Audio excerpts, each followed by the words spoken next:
আসসালামু আলাইকুম। সংবাদে আপনাদের সবাইকে স্বাগত জানাচ্ছি। আমি ফিরোজ তোহা। শুরুতেই সংবাদ শিরোনাম। বাংলাদেশের সর্বশেষ গুরুত্বপূর্ণ আপডেট সংবাদে আপনাকে স্বাগত। শুরুতেই সংবাদ শিরোনাম, পরে বিস্তারিত। শুরুতেই জানিয়ে দিব, টিএসসিতে গণজুতা নিক্ষেপ কর্মসূচি ঘোষণা। ঢাকা বিশ্ববিদ্যালয় ঢাবি টিএসসিতে গণজুতা নিক্ষেপের আয়োজন করেছে একদল শিক্ষার্থী। সাবেক প্রধানমন্ত্রী শেখ হাসিনার জন্মদিন উপলক্ষে এই কর্মসূচি পালন করা হয় বলে জানিয়েছেন তারা। ফ্যাসিবাদ বিরোধী শিক্ষার্থীবৃন্দ ঢাকা বিশ্ববিদ্যালয়ের ব্যানারে এই কর্মসূচি পালন করেন। এ সময় রাজু ভাস্কর্যের পাদদেশে শেখ হাসিনাকে জুতা নিক্ষেপের এই কর্মসূচি পালন করেন তারা। একটি জুতা নিক্ষেপ করলে একটি করে কোমল পানীয় দেওয়া হয়েছে। এরপর জানিয়ে দিব, বৈষম্যবিরোধী ছাত্র আন্দোলনে নিহত ১,৫৮১ জন, বলছেন স্বাস্থ্য উপকমিটি। বৈষম্যবিরোধী ছাত্র আন্দোলনে ১,৫৮১ জন নিহত হয়েছেন। আজ ঢাকা বিশ্ববিদ্যালয় ছাত্র শিক্ষক কেন্দ্র টিএসসিতে বৈষম্যবিরোধী ছাত্র আন্দোলনের স্বাস্থ্য বিষয়ক উপকমিটির সংবাদ সম্মেলনে সব তথ্য জানানো হয়েছে এবং এতে বলা হয়েছে এই আন্দোলনে ৩১,০০০-এর বেশি মানুষ আহত হয়েছে। জানাবো, আন্দোলনে নিহতদের মূল্যায়ন না করলে ইতিহাস আমাদের ক্ষমা করবে না, বলেন বিএনপির ভারপ্রাপ্ত চেয়ারম্যান তারেক রহমান।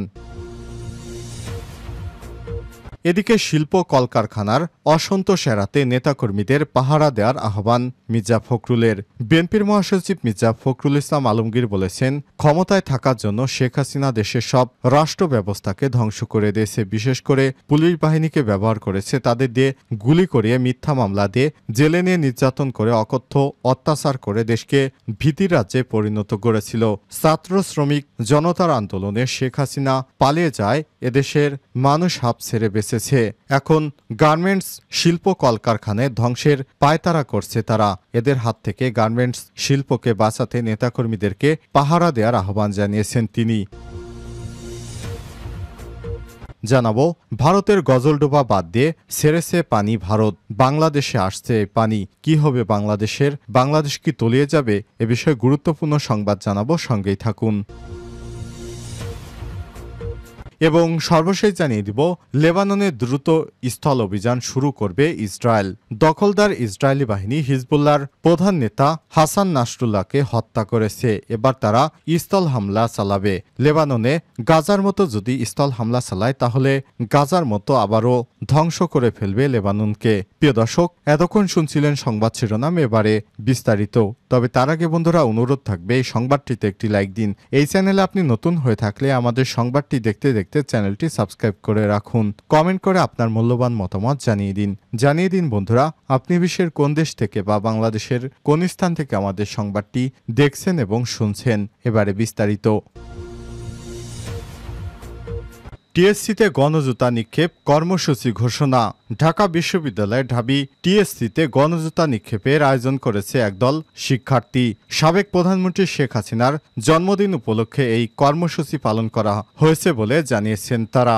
শনিবার ২৮শে সেপ্টেম্বর বিকেলে টিএসসির রাজু ভাস্কর্যের পাশে এই জুতা নিক্ষেপের আয়োজন করা হয়। ফ্যাসিবাদ বিরোধী শিক্ষার্থীবৃন্দ ঢাকা বিশ্ববিদ্যালয় এর ব্যানারে এই কর্মসূচি পালন করা হয়। এ সময় শিক্ষার্থীদের খুনি হাসিনার বিচার চাই সহ বিভিন্ন স্লোগান দিতে দেখা যায়।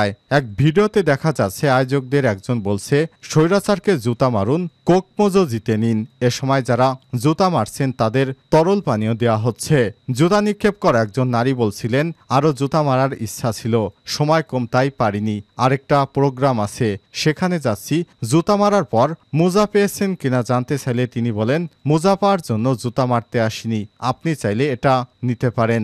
এ সময় তিনি আরো বলেন, শুনলাম আজ নাকি তার অর্থাৎ হাসিনার জন্মদিন, তাই তাকে উপহার হিসেবে এই জুতা নিক্ষেপ করতে এসেছি। তার উপহার হলো জুতা পিটুনি।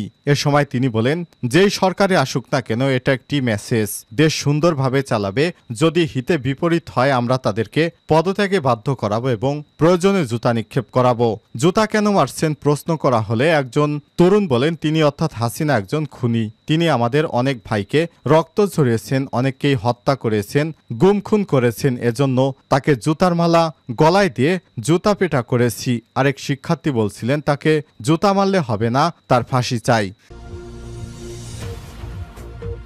বৈষম্য বিরোধী ছাত্র আন্দোলন নিহত 1581 বলছে স্বাস্থ্য উপকমিটি।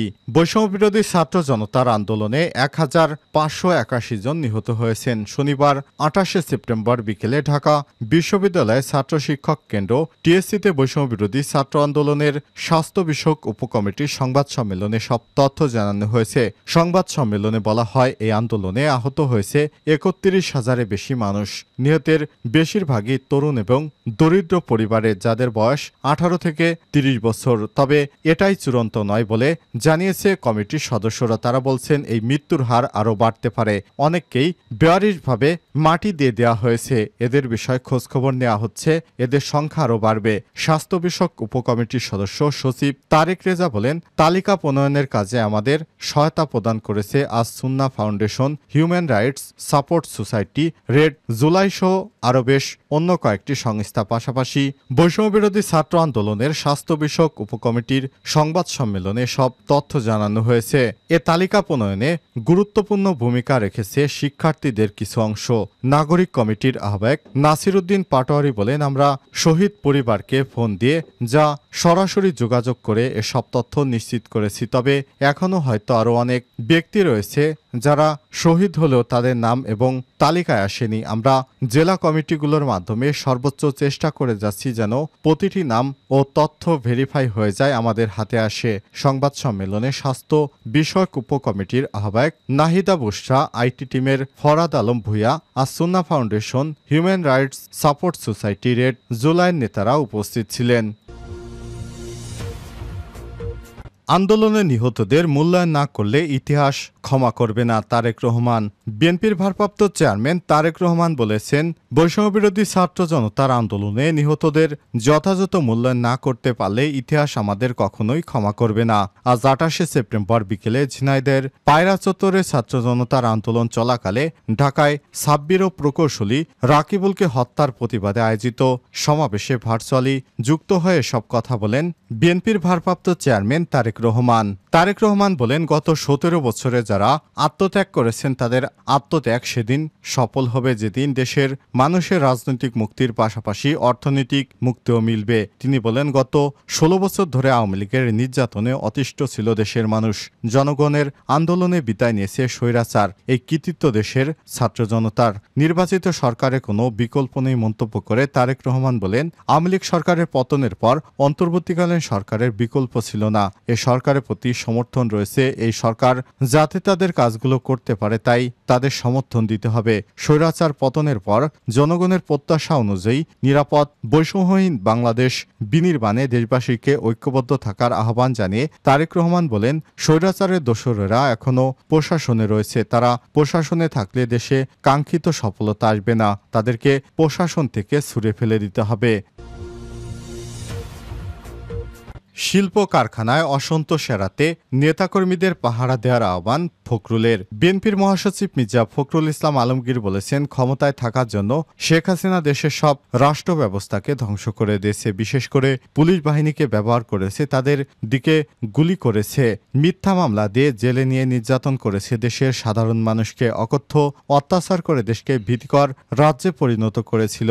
ছাত্র শ্রমিক জনতার আন্দোলনে শেখ হাসিনা পালিয়ে যায়, এদেশের মানুষ হাঁপ ছেড়ে বাঁচছে।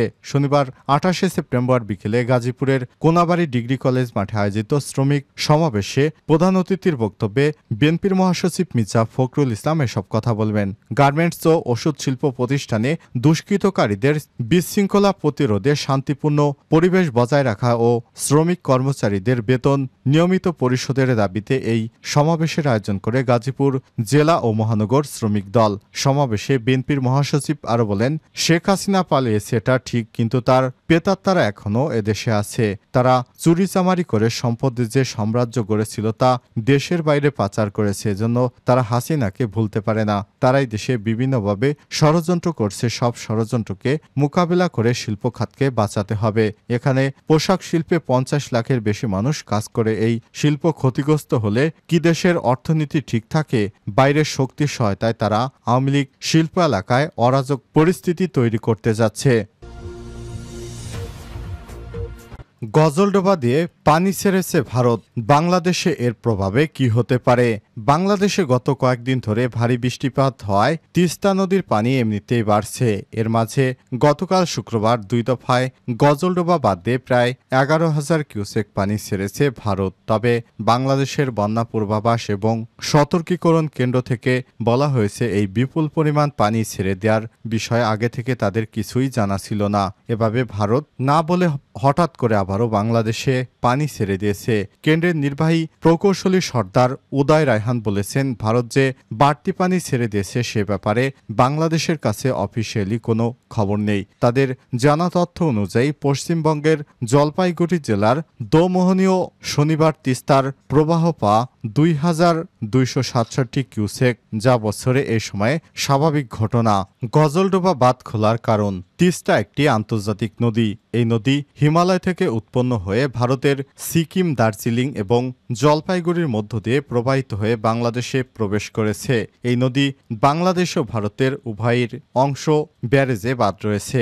বাংলাদেশ অংশে তিস্তা নদীর বাঁধ রংপুর বিভাগের নীলফামারী জেলার নাম তিস্তা ব্যারেজ। ভারতের তিস্তা নদীর উপর একাধিক বাঁধ রয়েছে, তার মাঝে একটি হল জলপাইগুড়ির গজলডোবা বাঁধ। গজলডোবা তিস্তার বাঁধ নিয়ন্ত্রণ কক্ষ থেকে জানানো হয়েছে, গতকাল শুক্রবার ভারতীয় সময় রাত 8টায় প্রায় 6,000 এবং তারপর রাত 12:30টার দিকে আবারও 4,700 কিউসেক পানি ছাড়া হয়েছে। এরপর আর নতুন করে পানি ছাড়ার কোনো খবর পাওয়া যায়নি।